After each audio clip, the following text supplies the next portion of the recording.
반갑습니다. 석소장입니다. 자, 오늘은 생활기록부에 대한 주제로 여러분들을 찾아뵈었습니다. 사실 원래부터 계획되었던 콘텐츠는 아니고 솔루션 진행자들을 두루두루 살펴본 결과 올해 들어서 여러 고등학교에서 지역 상관없이 유난히도 책, 독서 기반 탐구의 중요성을 강력하게 설파하고 있는 것 같아서 이 부분에 대한 석소장의 생각을 솔직하게 밝혀보고자 급작스럽게 제작을 했습니다. 시기가 시기인 만큼 한 학기 동안 읽을 책, 세특 문구에 들어갈 책을 고민하고 있는 분들부터 이놈의 책을 꼭 생활기록부에 실어야 되는가, 괜히 바이트만 잡아먹는 것은 아닌가 하는 생각을 하고 있는 분들까지 오늘의 콘텐츠를 잘 참고하셔서 각자의 상황에 적합한 선택을 하시는 것을 추천드리도록 하겠고요. 그럼 바로 시작을 해보도록 하겠습니다. 자, 가장 먼저 많은 분들이 아시다시피 2024학년도부터는 기존까지 대입 전형 평가에 공개가 되었던 독서활동 상황이 아예 대입에 반영되지 않게 되는 파격적인 변화가 발생했습니다. 2024학년도 이전까지는 각 과목별로 인상 깊은 책 5권 이상씩은 무조건 있어야 된다, 서울대학교에 진학하기 위해서는 3년 동안 합쳐서 책 50권은 읽어야 한다 등의 이야기가 떠돌기도 했었고, 실제로 특정 과목에서 성적이 좀 부족하다 싶은 학생 학부모님들께서는 선생님 성적이 부족한 대신에 책이라도 많이 넣어야겠다 싶어가지고 독서록은 매주 제출했는데 그나마 보완이 될까요? 라는 질문을 자주 하시기도 했었고요. 실제 평가 방식이야 어떻든 학생 학부모님들 입장에서는 남들도 다 할 수 있는 흔한 탐구 말고 교과과정으로 정해져 있는 범위 이상의 탐구를 해야만 내가 혹은 우리 아이 생활기록부가 조금이라도 더 있어 보일 것 같은데, 뜬금없이 교과과정 범위 이상의 탐구를 해버리면은 교과탐구 연결성이 떨어지니까 그 연결고리를 책, 독서로 삼아서 확장한 것으로 하자라는 느낌으로 독서의 필요성이자 중요성이 굉장히 강조되고 있었던 상황이라고 이해를 하시면 됩니다. 나아가서 실제로 여러 선생님들이 이수하고 오시는 학생부 종합전형 관련 연수에서도 책, 독서의 중요성을 필요 이상으로 강조했던 분위기도 존재했었고요. 다만 그렇게 하다 보니까 학생의 내신 성적 대비 혹은 필요 이상으로 너무 많은 책이 들어가는 바람에 이거 대충 발췌독해서 넣은 책인데 면접에서 사정관이 안 읽은 부분에 대해서 걸고 넘어지면 어떻게 하지와 같은 걱정을 하는 학생들이 많이 생겨났었고, 그러한 학생들의 고민을 해결하고자 석소장은 이러한 콘텐츠를 제작을 하기도 했었고요. 아무튼 이런저런 이슈를 몰고 다니던 독서활동 상황은 2024학년도부터 시행된 대입공정성 제도 강화 방안에 따라서 수상 내역과 자율동아리와 함께 평가에서 제외되는 변화를 마주하게 됩니다. 동시에 해당 사항이 예고된 시점부터 독서활동 상황은 대입평가에 미반영되어도 독서 자체는 매우 중요한 활동이기 때문에 생활기록부 안에는 꼭 들어가야 한다. 그러니 기존에는 독서활동 상황이라는 울타리 안에만 몰려있던 책, 독서 목록들을 생활기록부의 창체와 세특 부분에 골고루 녹여서 각 과목별로 독서가 자기주도적인 확장적인 탐구의 핵심 연결고리로 작용한 것처럼 보여야 한다라는 하나의 평가적 경향성이 대두되기 시작했습니다. 그런데 문제는 기존의 독서활동 상황이야 읽은 책에 비례해서 분량이 어마어마하게 길어질 수 있는 반면에 창체나 세특은 다들 잘 아시다시피 바이트 상한선이 지정되어 있는 바람에 과도하게 책을 강조할 경우에 오히려 해당 과목에 대한 혹은 해당 활동에 대한 본질적인 학생의 역량을 강조할 수 있는 분량은 줄어들게 되었다는 점입니다. 솔루션을 통해서 만나는 학생과 학부모님들께서 고민하시는 부분도 제가 탐구하고 싶은 분야는 A 분야인데 A 분야에 대해서만 딱 다룬 책은 아예 없어서 유튜브나 다른 매체를 타고 들어가서 심화 탐구한 것인데 학교 선생님은 꼭 책을 적으라고 합니다. 사실 그 책이 A 분야는 진짜 조금만 다루고 있는 책이라서 면접 때 질문이 나오면 딱히 할 말도 없고 괜히 바이트만 잡아먹는 것 같아서 넣기가 싫어요와 같은 맥락이라고 할 수가 있고요. 자, 우선 이 부분에 대해서 석소장의 생각을 결론부터 말씀을 드리자면 구지에 가깝습니다. 물론 책이 모든 학습의 근간이 되는 정보 습득 역량 및 정보 처리 역량을 기르기에 가장 좋은 활동인 것은 맞습니다. 그러나 이것도 상황 바이 상황에 해당하는 이야기이고 널리 알려지지 않은 상태에서 나만 쓸 수 있는 비밀 기술처럼 적용할 때야 희소성과 효용성이 있는 것이지, 해당 평가적 경향성이 하도 보편화되어서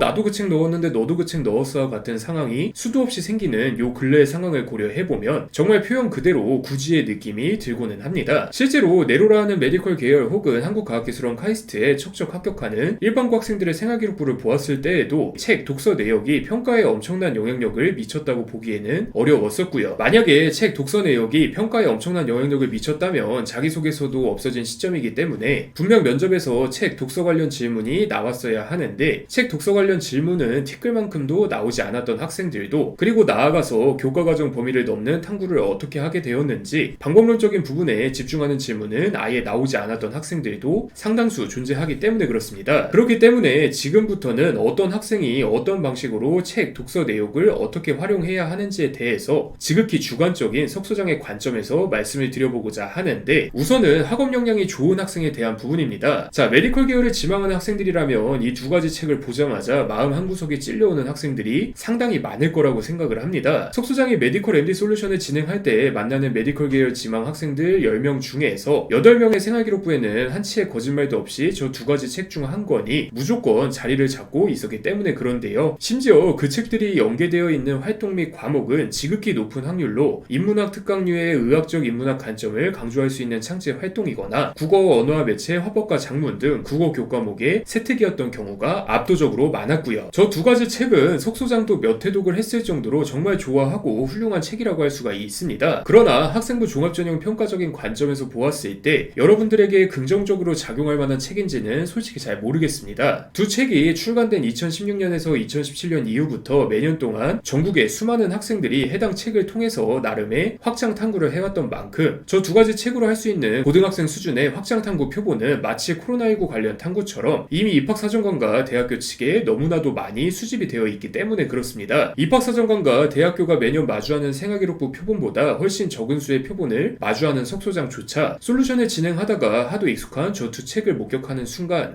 다른 활동들이 이런 방향성을 지향하고 있으니까 저 책들 관련 활동은 무조건 이런 방향성으로 했겠구나 라는 생각이 들고 실제로도 아주 높은 확률로 적중을 하는데요. 전국에 내로라하는 학생들의 생활기록부를 매년 평가하는 입학사정관과 대학교 측은 과연 어떻게 느낄지를 여러분은 객관적인 입장에서 생각을 해보셔야만 합니다. 같은 대학교 같은 전공을 지망하는 학생들의 생활기록부에 똑같이 들어가 있는 책과 비스무리하게 들어가 있는 탐구 활동으로 바이트를 소모하는 것이 좋을지 아니면 책 독서에 근거한 탐구가 아니라 아직은 또 하나의 평가적 경향성으로 자리 잡지 않은 여러 방법들을 통해서 공격적으로 확장한 탐구 활동에 바이트를 할당하는 것이 좋을지 말입니다. 해당 사항은 굳이 메디컬 계열에만 해당하는 이야기가 아닙니다. 메디컬 계열 이외에 컴퓨터공학과, 인공지능공학과, 미디어 커뮤니케이션 학과 등등 인기가 높은 학과들의 학생부 종합전형 준비 전략 중에서는 흔히들 말하는 바이블로 여겨질 만한 책들이 분명 존재하기 때문에 그 책들을 생활기록부에 떡하니 적어놓은 학생들 역시도 주의를 해주셔야만 합니다. 왜냐하면 여러분이 좋다고 생각한 책은 여러분의 선배들도 좋다고 생각을 했을 것이고 리뷰수가 많으면 많을수록 대중적으로 잘 알려져서 희소성이 낮은 도서의 가능성이 높아서 표현이 조금 그렇긴 하지만 학생부 종합전형을 준비하는 고등학생 수준에서는 단물을 뽑아먹힐 만큼 뽑아먹혔을 가능성이 높기 때문에 그렇습니다. 독서 중심 확장 탐구의 평가적 경향성 대두와 해당 책이 너무 유명한 바람에 지원자든 합격자든 그 책이 다 들어가 있는 상황에서 사실 합격자들은 바이블로 알려져 있는 그 책 덕분에 합격한 것이 전혀 아닌데 단순화시킬 수 없을 만큼 가지각색의 가치 있는 비교과를 가진 합격자들의 명확한 공통점이 그 책 혹은 책을 통한 탐구활동밖에 없기 때문에 결과론적으로 그 책이 아니면 책을 통한 탐구활동이 합격을 위한 필수 요소인 것처럼 널리 알려지거나 여겨지고 있는 것은 아닌지 비판적으로 고민을 해봐야 한다는 의미이기도 하고요. 석 소장은 어떤 대학교에 어떤 전공을 지망하는 학생이든 학업 역량이 우수한 학생이라면 굳이 독서에만 의존해서 탐구를 할 필요는 없다라는 점을 명확하게 말씀을 드리고 싶습니다. 나아가서 오히려 독서에만 의존해서 탐구를 진행하다 보면은 여러분이 탐색해서 선정한 그 책은 다른 학생들도 탐색해서 선정한 그 책일 가능성이 높기 때문에 희소성은 더욱 줄어들 가능성이 높다는 점도 함께 말씀을 드리고 싶고요. 자, 이렇게 말씀드리면 그러면 도대체 어떻게 해야 되나 싶으시겠지만 초등학생도 인공지능으로 정보를 찾아보는 시대에 궁금증을 해소하는 정보의 습득 방법은 굳이 고전적인 책이 아니라 유튜브가 되어도 좋고 논문이 되어도 좋습니다. 해당 링크에 나와 있다시피 유튜브나 논문을 실제로 생활기록부에 적기에는 여러모로 문제가 되는 것들이 많겠지만 핵심은 궁금증입니다. 교과과정 범위에서 느낀 궁금증과 궁금증을 해소해서 얻은 깨달음과 새로운 목표를 생활기록부에 적확하게 명시하는 것이 좋은 생활기록부의 표본이지 그 궁금증을 해결하기 위한 반복적인 측면의 양, 예를 들면 책이나 독서 내역의 분량과 질, 예를 들면 얼마나 유명한 책인지 등에만 집중을 하는 것이 좋은 생활기록부를 만들기 위한 전제 조건이 아니라는 점을 여러분들께서는 꼭 명심을 해주셔야만 합니다. 그간 석 소장이 지도했던 수많은 합격자들이 증명해 왔듯이 학업 역량이 보장되고 정확한 궁금증이 명시되어 있고 궁금증을 해소해서 얻은 깨달음이 명시되어 있고 이를 통해서 얻은 새로운 목표가 명시되어 있다면 책과 독서에 대한 언급은 하나도 없이 모모한 궁금증을 모모의 정보를 자율적으로 탐색 및 참고해서 해결하며 모모한 깨달음을 얻고 모모한 목표를 세움과 같은 단순한 구조의 세특으로도 충분히 좋은 평가를 받으며 합격했던 학생들은 셀 수 없이 많았고 오히려 책과 독서가 아닌 탐구의 방법을 적극적으로 면접에서 이야기해서 합격했던 학생들도 셀 수 없이 많았다는 점을 여러분들께서는 꼭 기억을 해주시길 바라겠고요. 자, 그리고 그 다음으로 두 번째로 말씀드릴 부분은 국어나 영어 등 언어 영역 성적이 안 좋은 학생들에 대한 부분입니다. 내용입니다. 보통은 최상위권 학생들보다는 본인의 지원 전공 및 선호 과목에 따른 과목별 성적 편차가 잘 드러나는 준상위권에서 중위권 학생들에 해당하는 이야기라고 할 수가 있는데요. 예를 들어보자면 컴퓨터공학과를 지망하는 만큼 수학과 과학 과목은 성적이 우수한데 국어와 영어 과목 등의 성적은 3등급에서 5등급을 유지하는 학생들이라고 할 수가 있습니다. 이러한 학생들의 경우 어차피 내신만으로는 확실한 비교위를 보여주기가 애매하기 때문에 비교과로 승부를 본다라는 생각을 갖고 학교에서 거부당하지 않는 이상 모든 과목에 본인의 진로와 관련된 깊이 있는 책, 독서 기반 탐구를 넣어놓고는 합니다. 방금 말씀드린 학생을 예시로 이야기를 해보자면 수학과 과학 과목 이외에 성적이 비교적 낮은 국어, 영어, 사회 과목에도 본인의 진로 분야와 관련된 컴퓨터 공학 관련 책, 독서 기반 탐구로 떡칠을 해두는 경우가 많다는 의미이기도 하고요. 이 학생들의 경우 오늘 콘텐츠 초반에 말씀드렸던 것처럼 애매하거나 낮은 내신 등급을 상쇄시킬 수 있는 것이 비교과이고 이 비교과로 뻗어나갈 수 있도록 연결고리가 되는 것이 바로 성적 부담 없이 마음껏 할 수 있는 독서다라는 생각으로 진로 관련 책, 독서 기반 탐구에 열정적으로 임하는 것인데 국어와 영어 등 언어 영역 성적이 좋지 않은 학생이라면 국어와 영어 과목 세특에 본인의 진로와 연관된 책, 독서 기반 탐구를 넣는 것이 아니라 새로운 정보와 지식을 어떻게 잘 습득할 수 있는지에 대한 방법적인 측면을 다룬 책들을 넣고 진로가 아니라 학업에 연관된 탐구 활동을 하는 것이 좋습니다. 여러분의 입장에서는 조금 자극적으로 들릴 수도 있는 말이겠지만 고등학생 수준의 평균적인 학업 역량을 고려해서 온갖 전문가들이 들러붙어 제작한 교과서의 내용도 완벽하게 이해 및 숙지하지 못한 바람에 그 교과서의 이해 정도를 평가하는 내신이라는 시험에서 낮은 등급을 받은 학생이 책 속의 지식과 정보를 매개체 삼아서 깊이 있는 탐구에 성공했다고 하더라도 그거를 고지고대로 믿는 입학사정관과 대학교는 사실상 없기 때문에 그런데요. 이는 즉 책 독서 기반 탐구의 기초 과정인 책 속의 지식과 정보 습득 역량이 의심을 받고 있는 상황이라면 성적 상승으로 증명을 해서든 혹은 시험 공부하는 결이 다소 다른 일반적인 지식과 정보 습득 및 활용 역량에 대한 자신감을 비교과로 증명해서든 먼저 마주한 문제를 해결하고 다음 과정으로 나아가야 평가 측면에서의 의의가 더 커진다는 뜻이기도 합니다. 이러한 논리적 흐름이 실제로 국어와 영어 등 언어 영역 성적이 안 좋은 학생들 중에서 모든 과목에서 진로 관련 책 독서 기반 탐구가 주를 이루고 있는 학생들이 면접에서 검증의 의도가 담긴 질문들을 와장창 받고 탈탈탈 털리다가 나오는 본질적인 이유이기도 하니까 여러분들께서는 이 점을 꼭 기억을 해주시길 바라겠고요. 만약 여러분들께서 책 독서 기반 탐구를 어쩔 수 없이 해야 하는 상황이라면 흔히들 바이블로 여겨질 만큼의 너무 유명한 책은 최대한 피해야 한다는 부분을 석 소장은 오늘 콘텐츠의 마무리에서 꼭 말씀을 드리고 싶습니다. 아까 말씀드렸다시피 이유는 간단합니다. 책도 책이지만 그 책에서 연계해서 탐구할 수 있는 탐구 주제들도 여러분의 선배들과 입학사정관 모두가 충분히 씹고 뜯고 맛보고 즐겼기 때문에 그렇습니다. 그렇게 석 소장은 어차피 책 독서 기반 탐구를 해야 하는 상황이라면 꼭 필요한 상황이 아니고서는 최대한 출간일이 최근 시기이고 리뷰가 적은 책으로 진행하는 것을 추천드립니다. 덜 유명한 책일수록 여러분들의 다른 경쟁자들은 물론 이를 평가하는 입학사정관 역시도 그 책을 읽었을 가능성이 비약적으로 낮아지는 동시에 오롯이 여러분의 주관에서 책을 다각적으로 해석해서 희소성이 높은 탐구 주제를 이끌어내서 탐구를 진행할 수 있는 가능성이 높아지기 때문에 그렇습니다. 물론 성공파리로 요약되는 기묘한 자기개발 산업의 대두와 출판시장의 변화로 인해서 퀄리티가 별로임에도 바이럴 마케팅 덕분에 유명해진 책도 많고 너도 나도 출판을 하고 출판 경력을 이력으로 삼아서 강의를 하고 다닐 정도로 수많은 책들이 쏟아져 나오는 상황에서 그렇게 대중적이지 않은 책을 선정해도 괜찮은 것인지 걱정하시는 분들이 많겠지만 다시 한번 말씀드리다시피 핵심은 무슨 책을 읽냐가 절대로 아닙니다. 책 내용 전반에 대해서 동의하지 않더라도 거기서 충분히 고찰점으로 삼을 만한 부분이 있고 이를 통해서 여러분 각자의 학업적 혹은 정신적 성장에 있어서 어떠한 긍정적인 영향력이 드러났는지를 잘 강조하는 것이 입학사정관들이 원하는 독서의 본질이고 여러분이 여러분의 담당 선생님을 통해서 생활기록부에 적극적으로 보여야 할 부분입니다. 나아가서 굳이 책이 아니어도 단편적인 지식을 타고